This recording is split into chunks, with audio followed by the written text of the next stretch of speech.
सोचिए, आपने पूरी जिंदगी मेहनत की, एक बड़ा घर, luxury car, bank balance, smart gadgets, हर वो चीज हासिल कर ली जो लोग सक्सेस मानते हैं। फिर भी रात को अकेले बैठते हुए लगता है कि अंदर कोई खालीपन है। सुबह उठकर ऑफिस जाना, मीटिंग्स, डेडलाइंस, इन्वेस्टमेंट प्लान्स, सब कुछ रूटीन बन गया है, पर खुशी कहीं गुम हो गई है। ऐसा ही हाल कई लोगों का है, जिनका करियर बाहर से चमकदार लगता है, लेकिन अंदर से वो थक चुके होते हैं। इसी तरह की कहानी है इस किताब की, जहां एक सक्सेसफुल लॉयर अपनी फरारी बेचकर एक नई जिंदगी की तलाश में निकलता है। और यहीं से शुरू होती है ट्रांसफॉर्मेशन की जर्नी, जहां प्रॉब्लम्स के बीच सॉल्यूशंस खुद रिवील होते हैं। अब शुरू करते हैं इस किताब की रोमांचक जर्नी, जिसमें कुल 10 चैप्टर्स हैं और हर चैप्टर आपको अपनी लाइफ और माइंडसेट बदलने की ताकत देगा। और हाँ, अगर आप बुक्स को दिल से एक्सप्लोर करना चाहते हैं तो बुक्स पल्स आपके लिए बेस्ट जगह है। यहाँ आपको हर बार मिलेगा नया पर्सपेक्टिव और ऐसी नॉलेज जो आपकी सोच को टच करेगी। चैप्टर 1, एक अनोखा मोड़। जूलियन मैंडल की लाइफ बाहर से परफेक्ट लगती थी। वो टॉप लॉयर था, मीडिया उसे सक्सेस स्टोरी मानता था, क्लाइंट की लिस्ट में बड़े नाम थे और लग्जरी लाइफस्टाइल हर किसी का अटेंशन खींच लेती थी। सुबह लग्जरी कार में ऑफिस जाना, दिन भर कोर्ट रूम्स में जीत की स्ट्रैटेजीज बनाना और रात को पार्टीज में नेटवर्क करना उसकी रूटीन बन चुकी थी। लेकिन इस चमक दमक के पीछे एक ट्रुथ छुपा था। उसका माइंड हर समय रेस्टलेस रहता था। स्ट्रेस और एंजाइटी उसकी डेली कंपेनियन बन चुकी थी।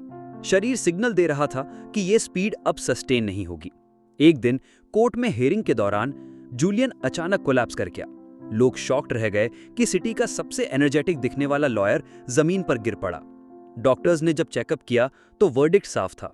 अगर उसने लाइफ का पैटर्न नहीं बदला तो फ्यूचर में और भी डेंजरस मोमेंट्स आ सकते हैं। ये घटना उसकी आइज खोल देती है।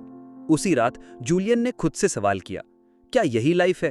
फेम, बैंक बैलेंस और लग्जरी कार के पीछे भागते भागते उसने हैप्पीनेस खो दी थी। फिर उसने बोल्ड डिसीजन लिया, अपनी फरारी बेच दी, ऑफिस छोड़ दिया और सेल्फ ट्रांसफॉर्मेशन की जर्नी पर निकल पड़ा। उसे रियलाइज हुआ कि लैपटॉप स्क्रीन पर केसेस जीतना और बैंक अकाउंट भरना ही रियल सक्सेस नहीं है। असली सेटिस्फैक्शन तब मिलेगी जब माइंड, बॉडी और सोल में हार्मनी होगी। यही मोड़ उसकी जिंदगी की डायरेक्शन बदल देता है और यहीं से उसकी स्पिरिचुअल जर्नी की शुरुआत होती है। चैप्टर 2, रहस्यमयी मुलाकात। जूलियन ने सिटी लाइफ छोड़कर हिमालय की तरफ कदम बढ़ाए। ये जर्नी आसान नहीं थी। वो कंफर्ट जोन से बाहर निकल चुका था। ठंडी हवाएं, अनफेमिलियर रोड्स और आइसोलेशन उसकी पेशेंस टेस्ट कर रहे थे। लेकिन उसके अंदर एक अजीब सी क्यूरियोसिटी थी जो उसे आगे बढ़ने के लिए मोटिवेट कर रही थी। कई दिनों की यात्रा के बाद वो एक हिडन वैली पहुंचता है, जहां योगीज की एक स्पेशल कम्युनिटी रहती थी। उनका लुक सिंपल था, लेकिन उनकी प्रेजेंस एक्स्ट्राऑर्डिनरी। उनके पास न मोबाइल था, न वाईफाई, न मॉडर्न फैसिलिटीज। फिर भी उनके चेहरे पर वो शांति और ग्लो था जो अर्बन लाइफस्टाइल में रेयरली दिखता है। वो नेचर के साथ सिंक होकर जीते थे। उनके जेस्चर्स में कॉन्फिडेंस, आईज में फोकस और वर्ड्स में विजडम था। जूलियन ने उनके बीच कुछ दिन रहा और ऑब्जर्व करता रहा। उसने नोटिस किया कि उनकी लाइफ स्ट्रैटेजी बिल्कुल अलग थी। वो हर दिन सनराइज के साथ जागते थे, मेडिटेशन करते थे, पॉजिटिव थिंकिंग को अडॉप्ट करते थे और हर एक्टिविटी में माइंडफुलनेस प्रैक्टिस करते थे। धीरे धीरे जूलियन ने महसूस किया कि रियल सक्सेस एक्सटर्नल अचीवमेंट्स में नहीं, बल्कि इनर ग्रोथ में छुपी है। जोगीज ने उसे समझाया कि माइंड को ट्रेन करना सबसे पावरफुल इन्वेस्टमेंट है। जब माइंड काम होता है तभी एनर्जी, क्रिएटिविटी और हैप्पीनेस ऑटोमेटिकली बढ़ती है। उन्होंने उसे टेक्निक्स सिखाई जिससे स्ट्रेस वैनिश होता है, फोकस शार्प होता है और मोटिवेशन नेचुरली बढ़ता है। यहीं जूलियन ने पहली बार डीप इनर पीस फील की। उसे समझ आया कि जो हैप्पीनेस वो बैंक, कार और लग्जरी हाउस में ढूंढ रहा था, वो उसके अंदर ही थी। हिमालय की इस मुलाकात ने उसकी पूरी लाइफ फिलॉसफी बदल दी और उसे एक न्यू माइंडसेट दिया। चैप्टर 3, बगीचे का रहस्य। जूलियन हिमालय की ठंडी हवा में बैठा हुआ था। चारों तरफ साइलेंस था और केवल झरनों की आवाज सुनाई दे रही थी। योगीज में से एक उसके पास आया और बोला कि हमारा माइंड एक बगीचे की तरह है। अगर हम इस बगीचे में हर दिन अच्छे सीड्स नहीं बोएंगे तो वीड्स यानी नेगेटिव थॉट्स, टेंशन और वरीज अपने आप उगाएंगी। ये वही बातें हैं जो शहर में रोज होती हैं। मोबाइल नोटिफिकेशंस, लैपटॉप स्क्रीन पर endless work emails, social media पर कंपैरिजन, ये सब हमारे माइंड के गार्डन में वीड्स की तरह हैं जो धीरे धीरे हैप्पीनेस और फोकस खा जाती हैं। योगी ने जूलियन को एक टेक्निक सिखाई, विजुअलाइजेशन। हर सुबह इमेजिन करो कि तुम्हारा माइंड एक फ्रेश गार्डन है। अगर रात में स्ट्रेस भरे थॉट्स आए थे या इंटरनेट पर नेगेटिव न्यूज़ कंज्यूम की थी, तो सुबह मेडिटेशन करके उन्हें रिमूव करो। फिर अपने गोल्स, पॉजिटिव थिंकिंग और ग्रैटिट्यूड के नए सीड्स लगाओ। माइंडसेट ऐसा बनाओ जैसे ये गार्डन खिला हुआ है। जूलियन ने महसूस किया कि जब उसने ये प्रैक्टिस शुरू की तो उसका फोकस शार्प हो गया। उसे लगा कि वो पहले जैसे ऑटो पायलट पर नहीं जी रहा। अब उसे क्लैरिटी मिली है कि क्या इंपॉर्टेंट है। उसने सीखा कि पॉजिटिव थिंकिंग सिर्फ फैंसी वर्ड नहीं, ये एक रियल हैबिट है। जब आपका माइंड क्लटर फ्री होता है तो आप अपनी जॉब में स्मार्ट डिसीजंस लेते हो, प्रॉब्लम सॉल्विंग बेटर होती है और फैमिली के साथ भी पॉजिटिव वाइब्स रहती हैं। ये चैप्टर सटली हमें यह भी दिखाता है कि सक्सेस सिर्फ बैंक बैलेंस से नहीं आती, बल्कि अपने माइंड के गार्डन को हेल्दी रखने से आती है। जब माइंड पीसफुल होता है तो आइडियाज खुद ब खुद आते हैं और एफर्ट भी एंजॉयबल लगता है। चैप्टर 4, गुलाब और पाथ का सबक। एक सुबह जूलियन को योगी ने वैली में ले गए। वहां एक स्टोन पाथ था जिस पर हर कॉर्नर पर गुलाब बिखरे थे। योगीज ने कहा कि ये पाथ लाइफ की जर्नी है और गुलाब हमारे डेली रिचुअल्स और हैबिट्स है। अगर तुम रोज सही हैबिट्स फॉलो करते हो तो तुम्हारी लाइफ एक गुलाब जैसी खूबसूरत और मीनिंगफुल बन जाती है। योगी ने जूलियन को समझाया कि रिचुअल्स और डिसिप्लिन बोरिंग नहीं होते, बल्कि ये फ्रीडम देते हैं। एग्जाम्पल के लिए, अगर तुम हर मॉर्निंग जल्दी उठकर मेडिटेशन करते हो, फिर 20 मिनट फिजिकल फिटनेस या योगा करते हो और दिन की शुरुआत ग्रैटिट्यूड और रीडिंग से करते हो, तो पूरे दिन एनर्जी हाई रहती है। इंटरनेट और मोबाइल डिस्ट्रैक्शंस भी तुम्हें डिस्टर्ब नहीं करते क्योंकि तुम्हारा फोकस क्लियर रहता है। जूलियन ने रियलाइज किया कि उसकी पुरानी लाइफ में कोई स्ट्रक्चर नहीं था। Late night work, unhealthy food, हर time stress, social media scrolling, इन हैबिट्स ने उसकी एनर्जी ड्रेन कर दी थी। योगीज ने उसे दिखाया कि स्मॉल डेली रिचुअल्स ही लाइफ में बड़ा बदलाव लाते हैं। ये रिचुअल्स एक ऑटो पायलट सिस्टम की तरह हैं जो तुम्हारी एनर्जी बचाते हैं और तुम्हें अपने गोल्स पर लेजर फोकस करने देते हैं। इस चैप्टर में यह भी क्लियर होता है कि कंसिस्टेंसी ही रिजल्ट लाती है। चाहे करियर में ग्रोथ चाहिए, फिटनेस इंप्रूव करनी हो या फाइनेंशियल सक्सेस चाहिए, डेली हैबिट्स ही फाउंडेशन बनाते हैं। धीरे धीरे जूलियन को महसूस होने लगा कि यह पाथ गुलाब से भरने लगा है। उसकी एनर्जी वापस आई और उसे लगा कि अब वो सिर्फ लिविंग नहीं बल्कि ट्रूली अलाइव है। चैप्टर 5, समय का महत्व। एक सुबह जूलियन पहाड़ों के बीच मेडिटेशन कर रहा था। सूरज की पहली किरण जब उसकी आंखों पर पड़ी तो उसे लगा जैसे कोई रिमाइंड कर रहा है कि हर दिन नया चांस लेकर आता है। योगी ने उससे कहा कि टाइम सबसे प्रेशियस एसेट है क्योंकि एक बार चला गया तो वापस नहीं आता। जूलियन को याद आया कि पहले वो शहर में घंटों लैपटॉप स्क्रीन और यूजलेस मीटिंग्स में वेस्ट कर देता। ऑफिस के बाद भी मोबाइल और टीवी पर स्क्रॉलिंग चलता रहता और दिन बिना किसी रिजल्ट के खत्म हो जाता। हिमालय की पीसफुल लाइफ में उसने सीखा कि हर दिन को गिफ्ट मानो। अगर सुबह का पहला आवर सही मैनेज किया तो पूरा दिन प्रोडक्टिव बन जाता है। योगी ने उसे सिखाया कि अपने डे को ब्लॉक्स में डिवाइड करो। मॉर्निंग में फोकस वर्क और सेल्फ ग्रोथ, आफ्टरनून में एनर्जी लाइट टास्क्स, इवनिंग में रिफ्लेक्शन और प्लानिंग। सोशल मीडिया और इंटरनेट डिस्ट्रैक्शन से दूर रहो और सिर्फ वही काम करो जो लॉन्ग टर्म गोल्स के करीब ले जाए। जूलियन ने यह नोटिस किया कि जब उसने अपने दिन का स्केड्यूल क्लियर रखा तो मोटिवेशन अपने आप बढ़ गई। अब उसे स्ट्रेस कम और सेटिस्फैक्शन ज्यादा महसूस होती थी। जब आप अपने टाइम को रिस्पेक्ट करते हो तो लाइफ भी आपको रिस्पेक्ट करती है। माइंडसेट शिफ्ट ये था कि हर छोटी हैबिट जैसे 20 मिनट रीडिंग, 30 मिनट्स फिटनेस या कोई न्यू स्किल सीखना लॉन्ग टर्म में मैसिव सक्सेस क्रिएट करती है। चैप्टर 6, दूसरों की सेवा। एक दिन जूलियन को योगी एक विलेज में ले गए। वहां उन्होंने देखा कि लोकल्स एक दूसरे की हेल्प कर रहे हैं। कोई घर बना रहा था, कोई बच्चों को स्कूल भेजने की तैयारी कर रहा था।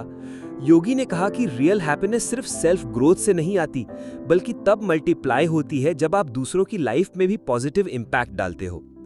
जूलियन ने अपनी सिटी लाइफ याद की जहां सब कुछ सेल्फ सेंटर्ड था, बैंक बैलेंस, प्रमोशंस, कार और लग्जरी, लेकिन वहां इनर पीस नहीं थी। जब उसने विलेज में छोटे छोटे काइंडनेस के एक्ट्स देखे, जैसे कोई बुजुर्ग को खाना देना, किड्स को बुक्स शेयर करना या किसी टीम की तरह प्रॉब्लम सॉल्व करना, तो उसे एक डीप बिलोंगिंगनेस महसूस हुई। योगी ने उसे एक सिंपल रूल बताया कि हर दिन कम से कम एक ऐसा काम करो जो किसी और के लिए हो। ये वर्क बिग होना जरूरी नहीं है, बस जेन्युइन होना चाहिए। ये सर्विस और काइंडनेस आपकी इमोशनल एनर्जी को रिचार्ज करती है। जूलियन ने महसूस किया कि जब उसने विलेजर्स की हेल्प की तो उसका ओन स्ट्रेस और लोनलीनेस गायब हो गई। उसे ऐसा लगा जैसे उसकी लाइफ में एक नया मीनिंग जुड़ गया। जब आप दूसरों के लिए एफर्ट करते हो तो यूनिवर्स भी आपको फीडबैक पॉजिटिव देता है। लाइफ का सेटिस्फैक्शन सिर्फ खुद के सक्सेस में नहीं, बल्कि शेयर करने और कनेक्ट करने में है। यही हैबिट्स आपके माइंडसेट को सॉफ्टर और हार्ट को लाइटर बनाती हैं, और यही लास्टिंग हैप्पीनेस का असली सोर्स है। चैप्टर 7 खुद पर काबू। जूलियन एक सुबह रिवर के किनारे बैठा अपने पुराने लाइफस्टाइल को याद कर रहा था। शहर में उसकी लाइफ हमेशा रश में थी। कॉफी पर डिपेंड रहना, रात देर तक लैपटॉप स्क्रीन देखते रहना और इमोशंस के बेस पर डिसीजंस लेना उसकी हैबिट बन गई थी। यहाँ हिमालय की शांति में उसने सीखा कि अगर आप अपने इमोशंस और क्रेविंग्स पर कंट्रोल नहीं कर सकते तो लॉन्ग टर्म सक्सेस सिर्फ ड्रीम ही रह जाएगी। योगी ने उसे सिखाया कि सेल्फ कंट्रोल कोई ओवरनाइट स्किल नहीं है। ये छोटे छोटे प्रॉमिसेस से शुरू होती है, जैसे सुबह उठकर मेडिटेशन करना, डेली वॉक लेना और जंक फूड अवॉइड करना। हर बार जब आप खुद से किया गया छोटा कमिटमेंट पूरा करते हो तो सेल्फ कॉन्फिडेंस बिल्ड होता है। ये वही पावर है जो आपको जॉब इंटरव्यूज, रिलेशनशिप हैंडलिंग और पर्सनल गोल्स अचीव करने में मदद करती है। जूलियन ने महसूस किया कि पहले उसकी हैबिट्स उसे कंट्रोल कर रही थी। स्ट्रेस होते ही ऑनलाइन शॉपिंग करना या late night social media scrolling उसे टेम्पररी रिलीफ देती थी, लेकिन माइंड एम्प्टी और एनर्जी लो रहती थी। अब जब उसने खुद पर काबू पाना शुरू किया तो उसका फोकस क्लियर और माइंडसेट स्ट्रांग होने लगा। उसे समझ आया कि लाइफ में एक्सटर्नल सक्सेस तभी टिकता है जब इंटरनल डिसिप्लिन स्ट्रांग हो। चैप्टर 8 सिंप्लिसिटी की ताकत। कुछ दिनों बाद जूलियन एक छोटे विलेज में गया जहां लोग बहुत सिंपल लाइफ जी रहे थे। उनके पास ब्रांडेड क्लोथ्स या लग्जरी कार्स नहीं थी, लेकिन उनके फेस पर नेचुरल खुशी और माइंड में पीस थी। ये देखकर जूलियन हैरान हुआ कि हैप्पीनेस का रिलेशन मटेरियल थिंग्स से उतना नहीं है जितना हम सोचते हैं। योगी ने उसे समझाया कि मटेरियल चीजें सिर्फ टेम्पररी एक्साइटमेंट देती हैं। असली पीस और एनर्जी तब आती है जब आप अननेसेसरी चीजों से फ्री हो जाते हो। मिनिमल लाइफस्टाइल अडॉप्ट करने का मतलब ये नहीं कि कुछ भी मत रखो, बल्कि सिर्फ वही रखो जो आपकी लाइफ और गोल्स में वैल्यू ऐड करता है। जूलियन ने खुद को रिकॉल किया कि सिटी में उसकी वार्डरोब, गैजेट्स और ऑफिस फाइल से भरी रहती थी। हर न्यू लॉन्च या ट्रेंड को फॉलो करने में एनर्जी और मनी दोनों वेस्ट होते थे। यहाँ हिमालय में उसने देखा कि जब लाइफ सिंपल होती है तो माइंड ऑटोमेटिकली फोकस्ड और क्रिएटिव बनता है। आपकी एनर्जी सही जगह इन्वेस्ट होती है, लर्निंग, रिलेशनशिप्स और सेल्फ ग्रोथ में। इस चैप्टर का सटल मैसेज ये था कि क्लियर प्रायोरिटीज और सिंपल हैबिट्स ही लॉन्ग टर्म हैप्पीनेस की असली स्ट्रैटेजी हैं।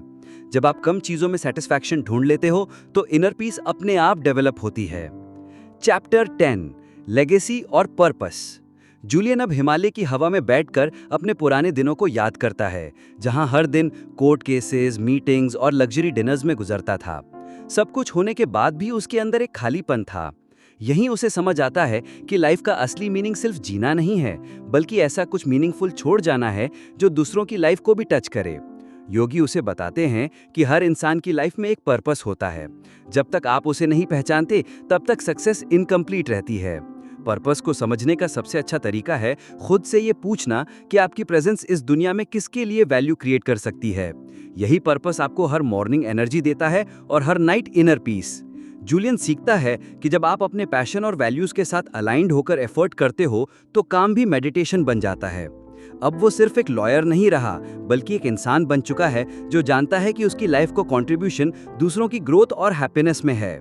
लेगेसी कोई बिल्डिंग या बैंक बैलेंस नहीं होती, बल्कि वो इंस्पिरेशन होती है जो आप पीछे छोड़ जाते हो। चैप्टर 10 जीवन की नई शुरुआत। किताब का आखिरी चैप्टर जूलियन की कंप्लीट ट्रांसफॉर्मेशन दिखाता है। अब वो फरारी चलाने वाला हाई प्रोफाइल लॉयर नहीं रहा। अब उसकी पहचान एक ऐसे इंसान की है जिसने इनर हैप्पीनेस, क्लैरिटी और बैलेंस पा लिया है। उसने खुद एक्सपीरियंस किया कि असली वेल्थ वो माइंडसेट है जो आपको पीस और सेटिस्फैक्शन देता है। जूलियन अब अपनी लाइफ को स्मार्ट हैबिट्स और क्लियर फोकस के साथ जी रहा है। वो समझ गया कि सक्सेस सिर्फ एक्सटर्नल अचीवमेंट्स में नहीं, बल्कि अंदर के काम और पॉजिटिव एनर्जी में है। मेडिटेशन, ग्रैटिट्यूड और मीनिंगफुल गोल्स उसकी डेली लाइफ का हिस्सा बन चुके हैं। पहले जो लग्जरी कार्स और एक्सपेंसिव गैजेट्स उसे खुशी देने के लिए जरूरी लगते थे, अब उसकी जगह स्मॉल मोमेंट्स, रिलेशनशिप्स और सेल्फ ग्रोथ ने ले ली है। ये पूरी जर्नी हमें एक स्ट्रॉन्ग रिमाइंडर देती है कि लाइफ की असली इन्वेस्टमेंट हमारे हैबिट्स, माइंडसेट और फोकस में है। अगर आप अपने माइंड को ट्रेन कर लो और अपने एक्शंस को पॉजिटिव डायरेक्शन में लगा दो, तो खुशी खुद आपके पास आ जाती है। और अगर ये स्टोरी आपको इंस्पायर कर पाई हो, तो बुक्स पल्स पर जरूर कनेक्ट रहो। यहाँ हर बार एक नई बुक मिलेगी जो आपकी सोच को चैलेंज करेगी और लाइफ में पॉजिटिव चेंज लाएगी। मिलते हैं नेक्स्ट वीडियो में एक और पावरफुल बुक के साथ।